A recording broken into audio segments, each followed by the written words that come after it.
Hey everybody, so this is just a quick recap of 4 fights from 167 that I had my eye on. So first fight, Nguyen Nhat versus Johan Ghazali. Now, going into the fight, Johan Ghazali was on a winning streak in one championship. Not only that, he was also knocking out his opponents. Now, on the other hand, Nguyen Nhat had just suffered a knockout loss to Denice. Now, personally, I was cheering for Nguyen Nhat. There was just something about him that made me want to root for him. Maybe mostly the fact that he was the only pure Vietnamese athlete in one championship, and the fact that he was also a Vietnamese Muay Thai fighter. That was what made it more appealing. So, despite his loss to Puric, I was quietly rooting for Nguyen Nhat, despite the odds being stacked against him, him facing a younger fighter in Johan Ghazali. However, Nguyen Nhat bounced back from his loss to Puric, and he basically outclassed Johan Ghazali in a Muay Thai masterclass for 3 rounds to take away the unanimous decision victory. And also, Johan Ghazali suffered his first loss in one championship.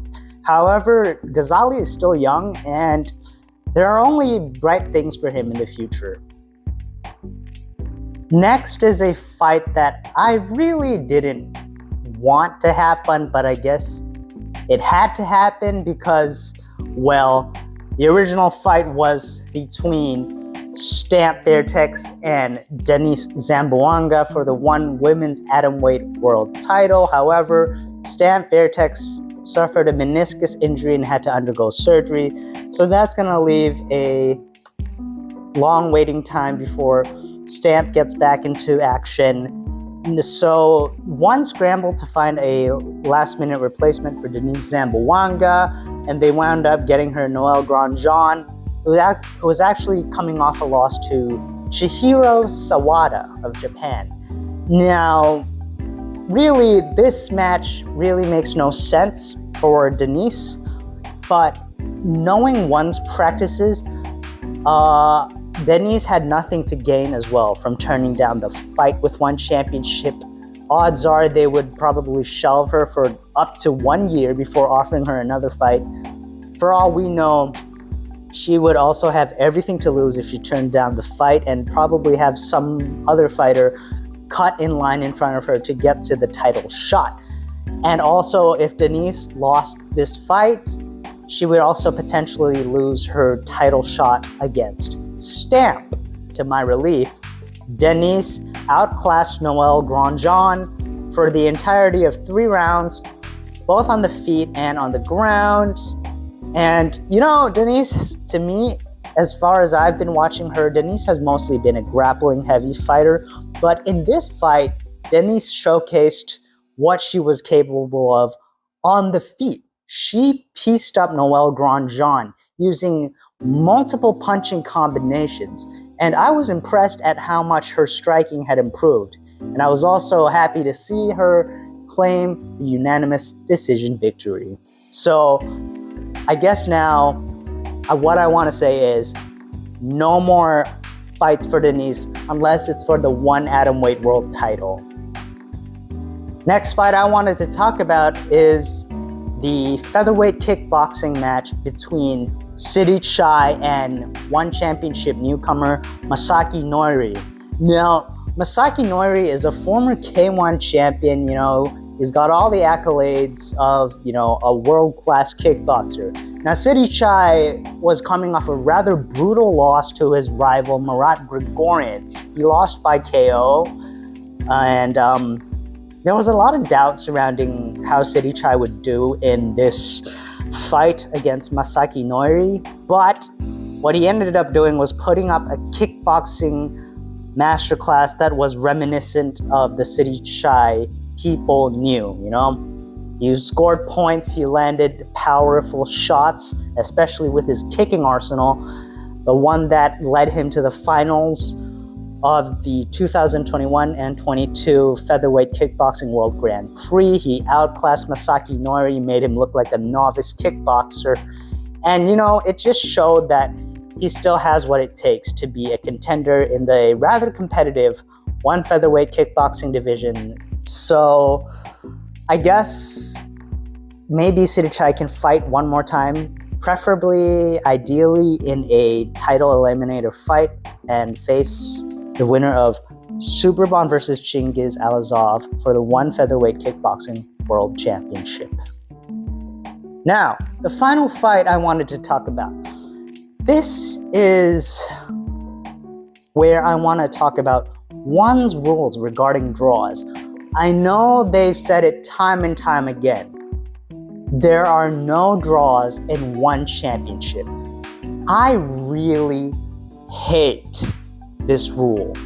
Just in a lot of combat sports, whether it's MMA and especially kickboxing, where it's judged by that 10-point must system, where fights are either 3 rounds or 5 rounds, you're bound to end up with a tie.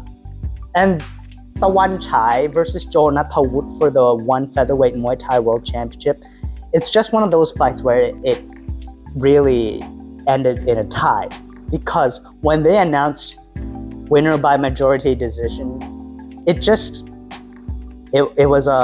just one of those moments where you had to wonder that more than one of those judges scored the fight as a draw.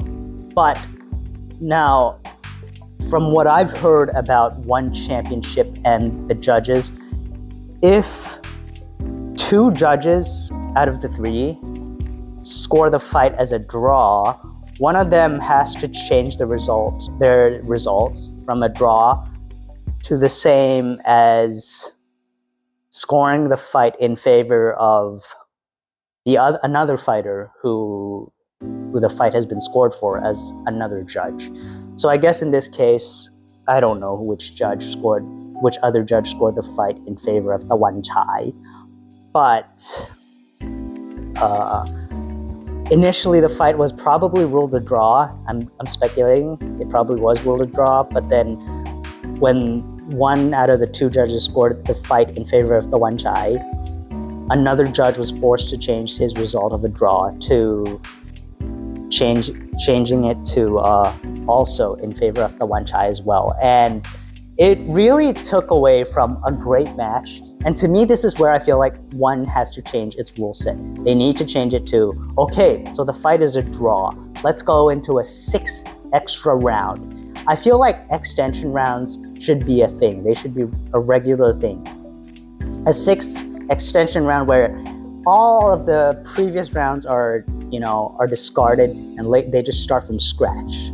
Because it was a really great fight, and while Tawanchai did land pretty heavy shots that did some damage to Joe Nattawut, let's not pretend that Joe also caught Tawanchai and had the champion in trouble during the later parts of the match. I feel like if Joe Nattawut put some pressure in the first or second rounds, he may have possibly gotten the victory. But it is what it is with one's rules, and as much as it frustrates me, this is how one championship chooses to do its events. But yeah, that's pretty much all I have to say for 167 and the 4 fights that I've chosen to recap. And I hope Joe gets another shot, because he is still my favorite one championship fighter of all time.